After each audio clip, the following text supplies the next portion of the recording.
thanks for having me here and welcome all of you. My name is Don Wibier. I am technical evangelist with DevExpress and I'm actually based in the Netherlands. So that might explain the accent on my talk, but I'll try to keep it as British as possible. Anyway, today I'm going to introduce you with dependency injection. What is it? How does it work? Why should you use it? And how can you start using it in your own applications? I have a couple of slides and then we'll go a bit into coding. So that will probably give you a better impression of what's going on there. So let's get started here. As I mentioned, let's first see what is dependency injection. I mean, I'm pretty sure that maybe there are people here that haven't used dependency injection or they aren't aware of dependency injection, but they probably have heard the word. Let's see what this means. It is a design pattern which enables us to loosely couple different objects in our application. And well, this sounds a bit abstract, and it is. It will make more sense once I go to one of the next slides. But more important, it separates the creation of dependencies from the behavior of an object. And you can actually, this means that we can actually work independent from each other, and in a later stage we can combine those portions of code quite nice. And well, as you just saw, we're going to first take a look at a practical example. So this has nothing to do with code. It doesn't even have to do anything with computers, but to get you an impression of what dependency injection does. Let's first take a look at something which doesn't use dependency injection. And I am particularly interested in this desk light. And then more precisely, I'm interested in that button together with the desk light. And for all the guys that are a bit familiar with dependency injection, I hear you think, yeah, but what about the power plug and the power socket? Well, it doesn't count in this example, so we leave that out.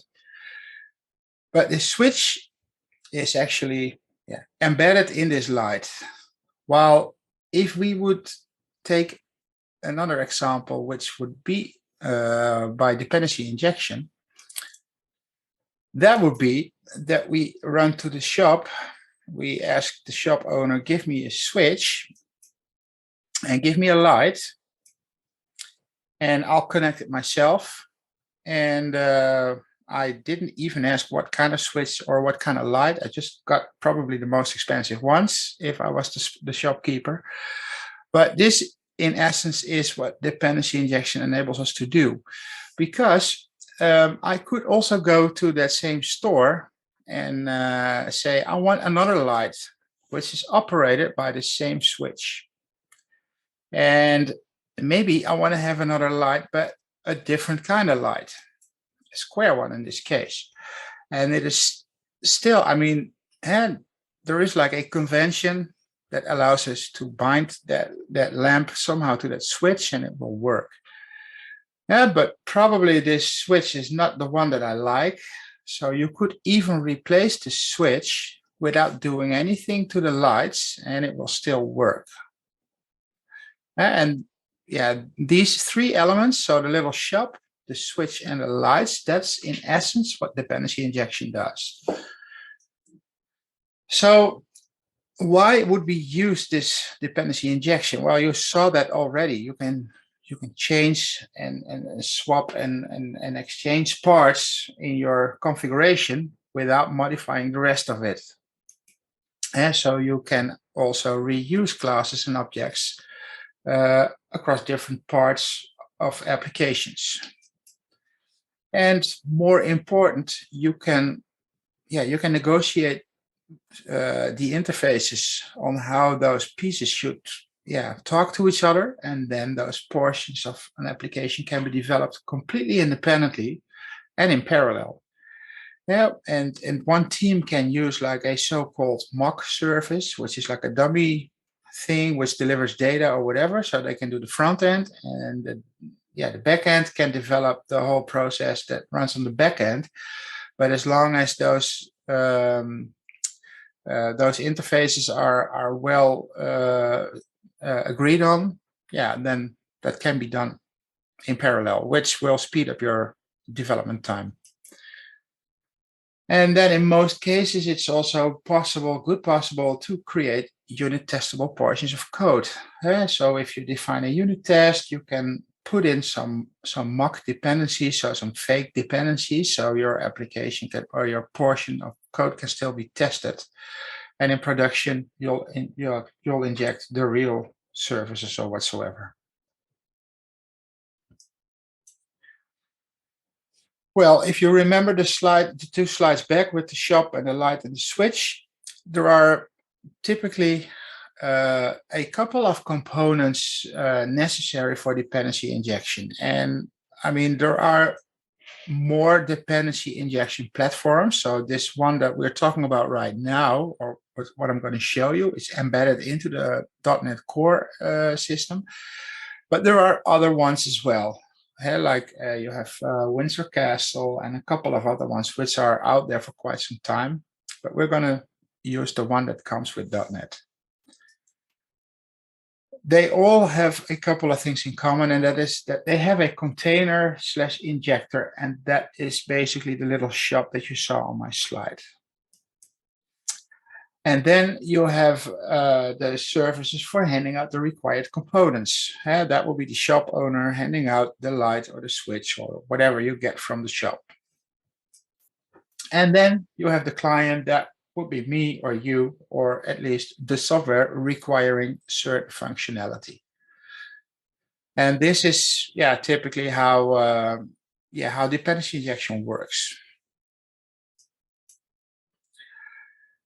Well, I think that we should do this slide, and then we'll go over to a bit of code, because that will actually make a lot more sense, as it hopefully already does. So in ASP.NET Core, the dependency injection mechanism has 3 levels of service lifetime. And I'll go over this quickly now, but it will make more sense a bit later. You also need to register services that you want to have injected, and that is typically done in the startup.configure services, or in the new project templates with Visual Studio, it's in the program CS method. I can show you that as well. So you register certain functionality there. And the registration of services is type-based. And that is, you can use that in a couple of ways, but you'll see how that works in a minute. And then what I'll also show you is that you can have services, or services that depend on other services, so they will be injected as well. And most of those services have some sort of configuration mechanism as well. And for that, there is, in a lot of scenarios, extension methods for easy and clean registration, which allows you to set certain options. If you are working with Entity Framework, you'll see that there are a couple of options that can be set on in the startup.configure services. And this slide about the service lifetime, I will first show you actually a bit of code, because then it will make a bit more sense before we talk over the service lifetime. And this is particularly for people that haven't been using dependency injection, or at least weren't aware that they were using dependency injection. And then we'll go over the service lifetime. So what I've done, I have prepared a really small little application. And this is actually just a simple, I think it's even a Razor Pages application, but it's not really a big deal, because this works throughout everything in .NET. But this is just simple to use as a demo. There are 2 pages, the home and the privacy. I don't think the privacy even does anything. Oh yeah, it does work, but this is about it. And this is also the only page we'll show in this demo, because we're going to be fooling around a bit here with dependency injection. I have put in a couple of things here. So let's first have a quick look. I have this index, which we were just looking at. I am posting this title from the view data. And also, if I check the home controller, which is used to drive this page, you'll see that I am putting the view data.title and I'll put welcome in it. If I would change this, then the title of the page would be different as well. And this is typically all we need to give a good idea on how dependency injection works. What I've also done, I've created a file which I call services, and here I'm going to put in some code that can be injected on certain places in my application. And yeah, we're going to do some things with that to give you a really good idea on how this stuff works. I have decided that I want to modify certain strings, and that's why I have created this interface. And this interface only has one method, which is called modify. And how it's modified depends on the actual implementation of that class. So what I'll do now, I can create a class which I will call the uppercase service, like this. And this class is going to implement the iString modifier service. And with this, I can remove the constructor because I don't need it here, but I can implement that interface and it will give me that modifier. This one is going to be no rocket science at all. It's just going to return the input to, what was it, uppercase. So we're going to do it like this. All right, so I've created my first service. Before I can use this with dependency injection, I need to register this to the container. So the container knows that it can be injected and it knows how to do certain things with it. And if you remember one of my slides, that is done in the program.cs file in this case. And this is also the new format that comes with .NET 6 and so on. What we have here is the builder which is going to be created. And now I can register one of my services here. So let's put it right here. I can now access the services collection and I can register a service. I will use the transient. I will come back to that a bit later, what transient does. And now this registration requires me to specify a type that I'm expecting, and that's going to be the iString modifier service. But the actual type that needs to be dealing with this injection is going to be my uppercase service. And what you see here is that nothing has been created yet. There is nothing yet. This is only, see this services as a, like a dictionary or like a hash table, which on one end has this type, and at the other, on the value side, it has the uppercase service. And if I now want to have this injected, I can do that on a number of ways. Let's take a simple one, and let's check in the home controller. I'm going to use an injection mechanism because we can do this on various ways, and that's going to be the slide after the one that I was just showing. So in this case, I will use constructor injection. And this is where the magical stuff happens, basically. In this controller, I want to have a string modifier service. I will call this SVC. And I will need this somewhere down the line. So what I'll do here is I will declare a field here, which will take it over. And now I have an instance of this this class that implements this iString modifier. Which one it is here, I don't know. Which actual class that is. Now, if I do svc.modify, and I run the application, what we'll see is that welcome page. Where was my my browser here? Has now modified this text. You see? And with this was like a really simple. There was quite a simple example, but there are a couple of things that you might wonder, and that is okay. So this is like a home controller. It's like this is the base class, and I just add this to the constructor. How does something gets in there? Well, that is exactly what the container does. So this controller is created at runtime by the .NET runtime, basically, and by ASP.NET. It will be instantiated, and it will be checked whether there is a constructor which has parameters. And yes, there is.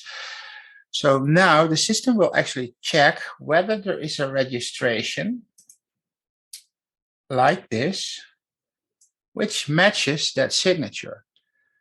And if it is, it will return an instance. It will only then create an instance of this object. And so this is in a nutshell how this whole dependency injection works. I don't know when that thing was created. I'm also not aware of when that uppercase service will be destroyed, because that depends on the lifetime of this particular service, which brings us here. So if I now change quickly back to my slide deck, we can talk about that service lifetime, because now it makes more sense. The first type that we have is a singleton lifetime. And what that means is that only one instance of an object will be created, and it will be injected in all the places where one of those types is demanded. And you could actually compare this with like the good old singleton pattern, the static singleton pattern, where you have like this one variable which is shared across everything in your application, and it is quite tricky to use that singleton pattern. It's also quite eager to memory leaks and stuff like that. But with this, you can actually do the exact same thing without the static part. And that's quite cool, because you can also be sure that the container will clean up these singletons. And you can use a singleton to hand over data, use it as state container or whatsoever. Then we also have a scoped lifetime. And this is particularly useful if you are running an MVC application, or at least a web application, because you might be aware that if there is a request being done on the server, there is like a whole bunch of stuff going on. There's this whole pipeline which will handle somehow the request. You've maybe got an authorization filter, or maybe you've got some other stuff going on before it actually reaches the controller to serve the content. Well, and with a scoped instance, that means that at the beginning of the request, a new instance of this particular uppercase service, for instance, will be created, and it will be available for the entire pipeline of that request. And once that request is totally done, it will be disposed. So this is also quite convenient if you need to hand over data or whatsoever to different portions in the pipeline. And with Blazor, this scoped instance has a bit of another meaning. So Blazor obviously uses dependency injection also quite a bit. And with Blazor server, a scoped instance would be pretty much a singleton instance for one user. And if you would use a scoped one on Blazor WebAssembly, that would also be like a singleton. While if you would use a singleton on WebAssembly, that would be a singleton for that particular client. While if you use a singleton registration on Blazor server, that would mean that all clients will have access to that particular singleton. And so that's a bit of a difference if we're talking about Blazor, but we're not talking about that. So let's leave that for now. And then the last lifetime is that we have a transient lifetime. And that means that whenever one of those types needs to be injected, there will be a new instance. And what kind of lifetime you decide to use for certain things, that's totally up to you, and it's totally up to what its purpose is. And so that is something that you should be aware of, like how am I going to register those services and how could they conflict with other users or whatsoever, or maybe that's intended, so this is a very important aspect here. And then you can have services, you'll see that in a minute, that require other services to be injected there. And this is very important thing to be aware of, that if you have a service which is registered as scoped, that needs a service that is registered as transient, that doesn't work. And so the lifetime should be equal or like more towards singleton, basically. And so that's an important detail to remember. All right, so enough about this, the theory for now. Let's see what we can inject and how that's being done. Well, you already saw me use constructor injection, but there are also other ways of injecting. But before we go over there, I'll first show you that you can use constructor injection on controllers. You can use it on tag helpers. You can use it on view components, and you can even use it on MVC filters. In case anyone is using MVC filters, and maybe you saw that in my example. If I would go back to my code and I'll check my home controller, I have put a type filter here, which is a test action filter. And if I check this one, here is the test action filter. In this case, it does not have any constructor, and it also doesn't do anything useful. But if I would actually need that uppercase service, I can create a constructor here and have it injected. So I can now do string modify service, and I can use the same approach as I did with the other example on the controller. And now I can just say declare a field, and here we are. And so this also works. So pretty much everything that will be created at runtime automatically, that can use dependency injection, because that will all go through that container and it will all make sure that that stuff is being injected. So that's quite cool. One of the other things that we can do is, suppose we have this, well, what was actually quite nice, let me check out this page again. I have this service here, but as you can see, I'm only using this service in this index method. And suppose this service is quite a heavy service because it needs to load data from somewhere, or it needs to calculate a whole bunch of stuff, and it takes for like a couple of milliseconds before one of those objects has been instantiated for some reason, then it would be a bit of a waste here to have it injected in the constructor, because if I would request this page, it will also take that amount of time before that thing will be created and be injected here. So another way that we can use is if I will, I'll disable this stuff. I'll just remove it completely. I can go to the index method and I can say I string modifier service SVC, but I'm going to decorate this parameter with the keyword from, or the attribute actually, from services. And it's the same as you can have more parameters in this method from body or from query or etc. But this one is the from services. And now, only if this method is executed, the dependency injection will take care of injecting that service only here.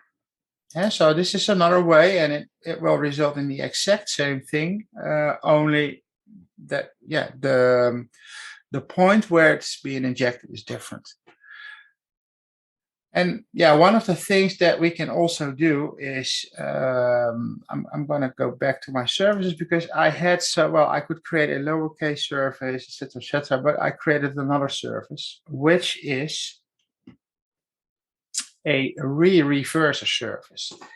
And I've been looking around, we can debate on it. And the idea is that you put in a string, it will be reversed and it will be returned. And apparently this code seems to do it quite quickly. Yeah, but anyway, that's not the deal of this talk. I can now implement, this also brings us to a very interesting thing. I can implement this string modifier service, and I can now typically go to my program file, and if I would copy this one over, this is going to be interesting. What I'll do, it's going to be an iString modifier service, but I'm now gonna use the reverser service. So let's see what's happening.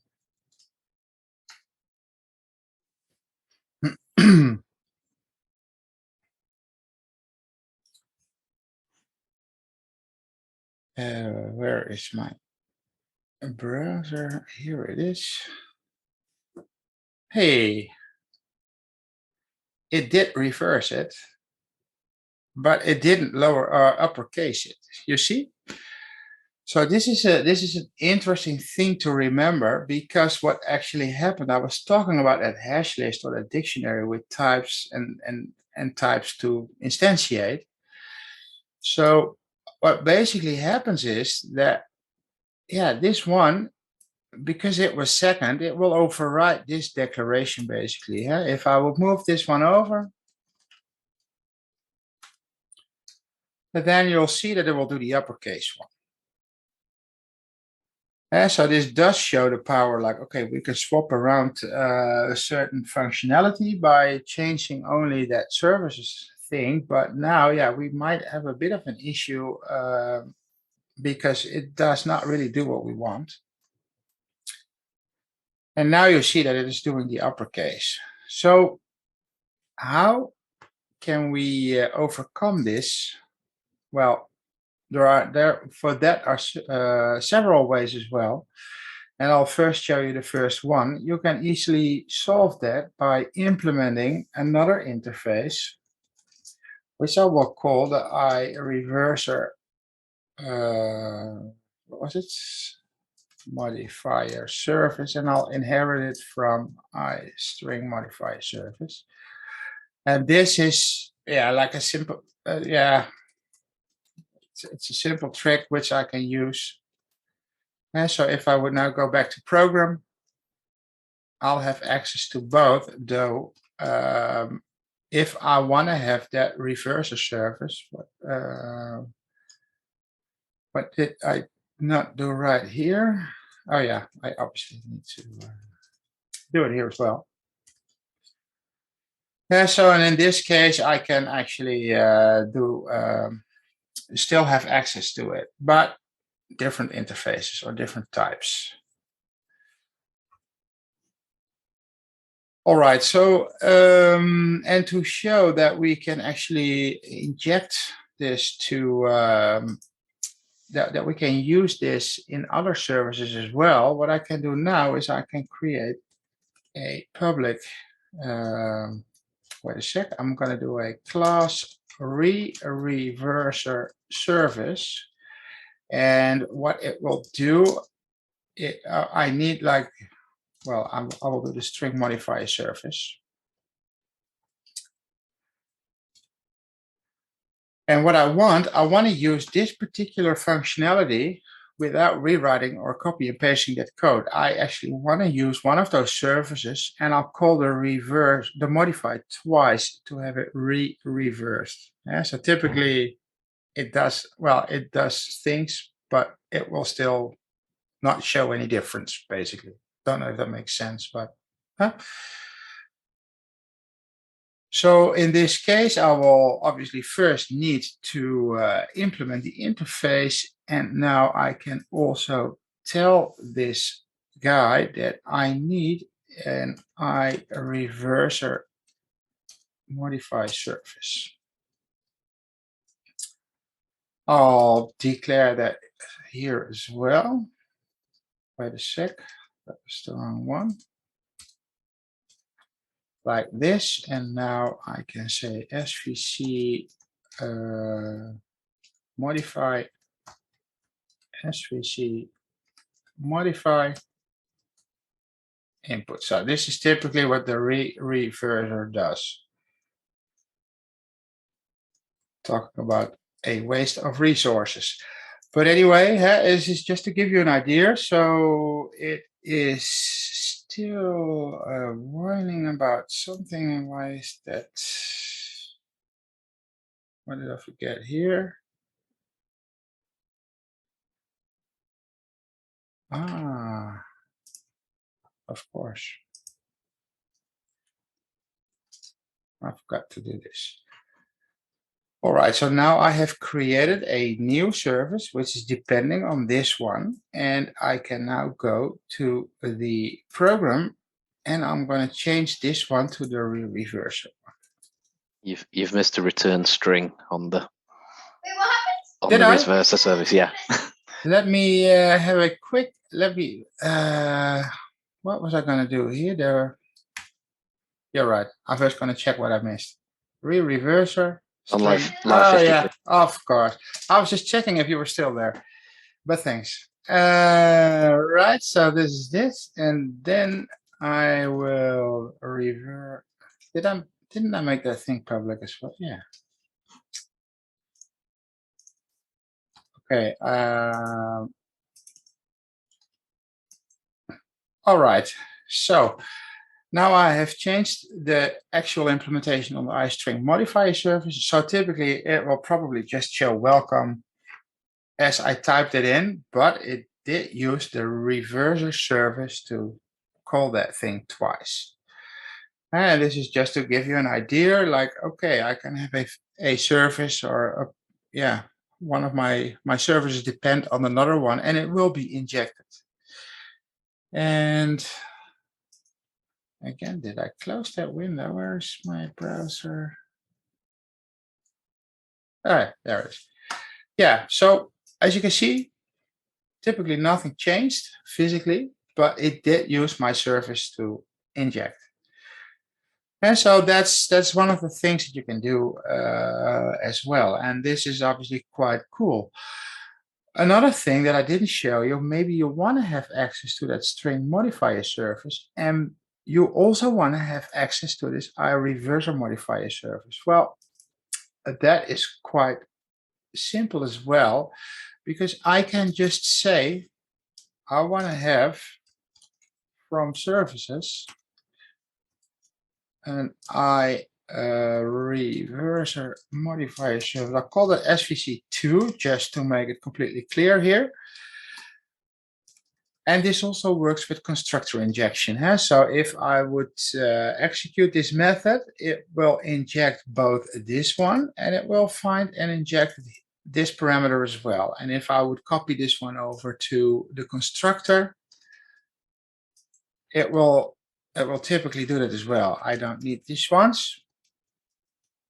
But you can have like a whole bunch of parameters which will be injected at runtime. So that's quite cool. All right, so we have also already talked. I have to get back to the slides every now and then before I get completely out of sync. Yeah, so we also noticed how to apply the method parameter injection. And so for certain scenarios, that might be convenient as well by using the from services attribute. We also have another one, which is property injection, and I would typically use that a bit with care. What property injection does is, which is actually something that is quite common to use in Blazor applications, is the property injection. How does that work? I'm going to declare a property here. It doesn't make a lot of sense at this stage, but that's not the point. I can create a string modifier service property modifier like this, and I can decorate it with the inject property. This will actually also at runtime have something assigned to this property. Yeah, so this is another way of injecting. But as I said, it is more, yeah, I don't like, well, I use it only on a few occasions. I like, specifically if you want to do automated testing, I would rather make sure that I decide what goes in those parameters here. And yeah, I don't like this too much, though with some things you can't overcome it. For instance, if you have a base class which has a constructor which can't be changed, for instance, and you need to have stuff injected, yeah, then you have to access it by using the property injection. Let's see, and then we have another way of injecting, which is also quite nice and quite easy to do, which is razor view injection, and that's also quite simple. How does that work? Well, if I go back to my view, and let me get rid of this stuff, because it's now getting a bit overdone with services and stuff. I'll quickly get rid of this one as well. And I'm just not going to do anything here. What I can do in the view, because it's only transforming something here, so this is like typically something which deals with the UI. Yeah, so what I can also do here really quickly is I can, on top of this view, I can say inject string modifier surface SVC. And here I can now have that SVC dot modify. The only thing that I need to do is I need to cast that view data to string, because that returns an object. And so with this in place, I don't need to do anything with constructor injection or whatsoever. And because this is typically it modifies something on the UI, it would make perfect sense here to have that injected here.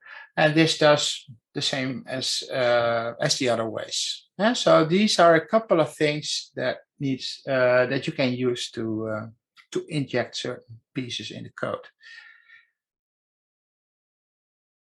All right, so then I think that we have discussed pretty much all that I wanted to show. There is obviously one thing that is interesting to show. Do we still have a bit of time here, or I actually didn't check, Kevin, how long we were talking already. We can go. Yeah, I can continue. So. Okay, cool. All right, so there is one other way that you can use, which is a bit more complicated, but if you want to go even more complicated, watch on the pitch that will be right after my session here, because then you'll see what some proper injection is.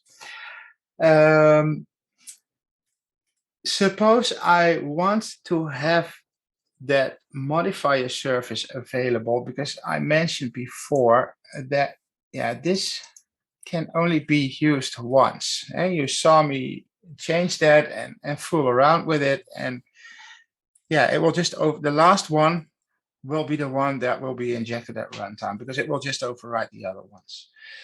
So we can use a slightly different pattern. And what we can do is we can use another construction here. And for this, I need to do a couple of things. Normally, I would suggest using an interface to register certain your services. So have an interface on this side and like the actual implementation type on this side. But what I'll do now is we have a, let me quickly add another service just to make sure that we have something available here. I'm going to create a lowercase service, which will also implement the iString modifier service. And in this case, I will just change this one to lowercase.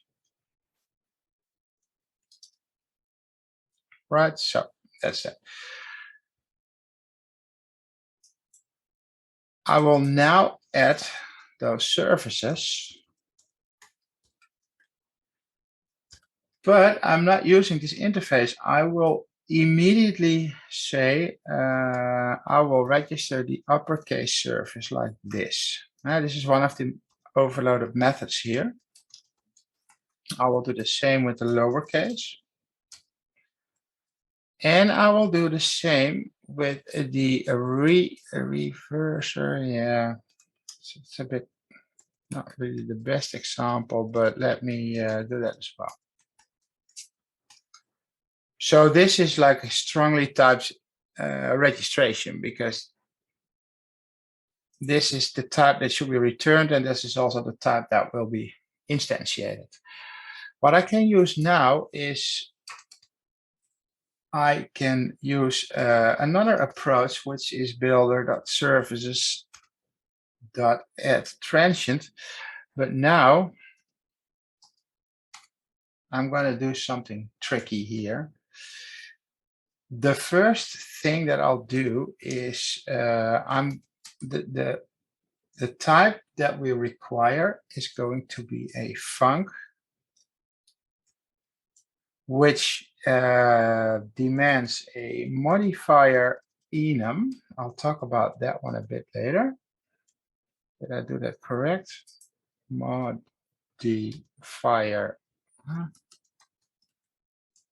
enum. And it is going to return an iString modifier type like this. And then, you know what, I'm gonna first go over that enum. That enum, I'm copying it out of my cheat sheet, and I'm gonna put it in here.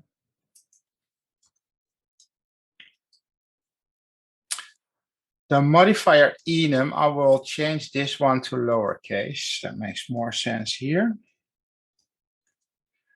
Holds the types that can be returned. So uppercase, lowercase, and it was the reverser. Yeah, it was. So this can be found.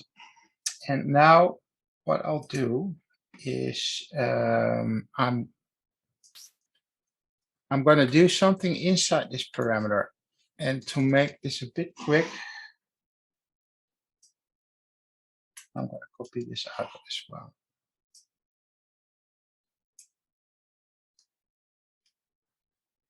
All right. So this needs to be changed.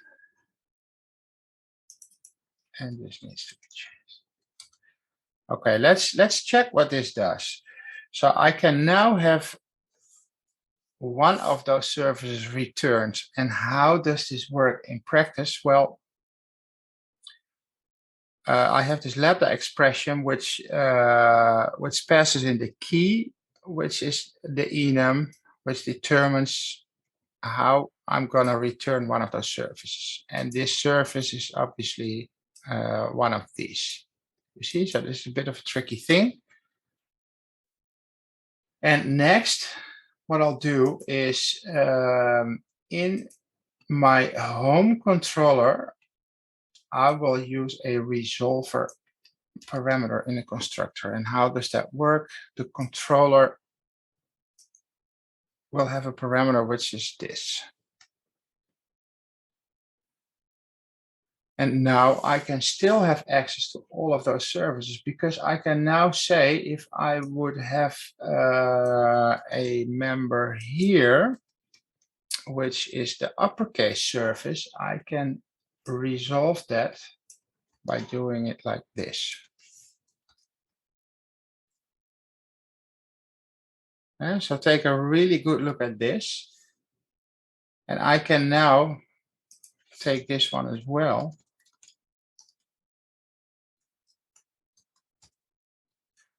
Make this lowercase. And let's do the reverser one as well.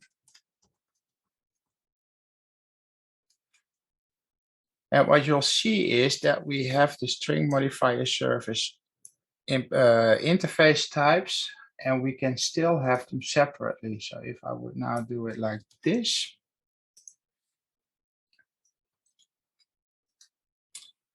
and I only have to change this one.